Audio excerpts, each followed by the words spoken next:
चाकरवाडीला तर सगळेच गेलेत, पण चाकरवाडीचं जुनं मंदिर आणि इथला इतिहास तुम्हाला माहिती आहे का? तर नमस्कार मित्रांनो, मी विलास जाधव पाटील. तर आज आहे आपला 30 दिवसात 30 देवस्थान फिरण्याचा दिवस 20वा. सुट्टीचा दिवस असला की मी घरी थांबतच नाही. लोक म्हणतात खरी मजा आणि खरा नेचर बघायची मजा तर पुणे मुंबईलाच आहे. पण भावना आपल्या बीडला पण थोडीशी झाडी, डोंगर फिरण्यासारखे ठिकाण आहेत बरं आता एवढा भारी रस्ता आणि घनदाट जंगल आमच्या जरूट येळमघाट रोडला आहे आणि पुढे येऊन बोरफडी गावात हा मिनी वॉटरफॉल एकदम विशेष हार्ड भावांनो.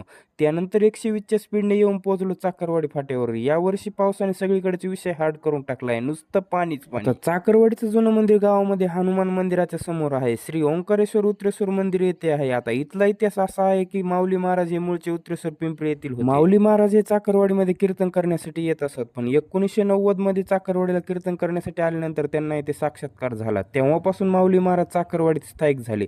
माऊली महाराजाचं देवस्थान 16 जून 2000 मध्ये देवस्थान झाल्यानंतर चाकरवाडीतच त्यांचं मंदिर बांधण्यात आलं. आणि आता हे आपण दर्शन घेतो तेच माऊली महाराजांचं नवीन मंदिर आहे. वारकरी संप्रदायाचा वसा पुढे घेऊन महाराजांनी प्रत्येकाला आध्यात्मिक मार्गाने जगायला शिकवले. माऊली महाराज त्या काळामध्ये भगवान शंकराची आणि त्याचबरोबर पवनपुत्र हनुमानाची पूजा करत असायचे. आता इथे बजरंगबलीचं पण मंदिर आहे. हे मंदिर मेन मंदिराच्या समोर आहे. त्याचबरोबर त्यांच्या पत्नी भागीरथीबाई यांचं देखील येथे मंदिर आहे आणि एकदाच 1000 लोक जेवण करू शकतील एवढा मोठा सभा मंडप आहे. तुम्ही येथे चाकरवाडीला कधी आला असाल तर कमेंटमध्ये सांगा. आणि हे मंदिर आपल्या बीडपासून फक्त 25 किलोमीटर अंतरावर आहे. नसाल आला तर इथे नक्की भेट द्या. भेटूया नेक्स्ट व्हिडिओमध्ये.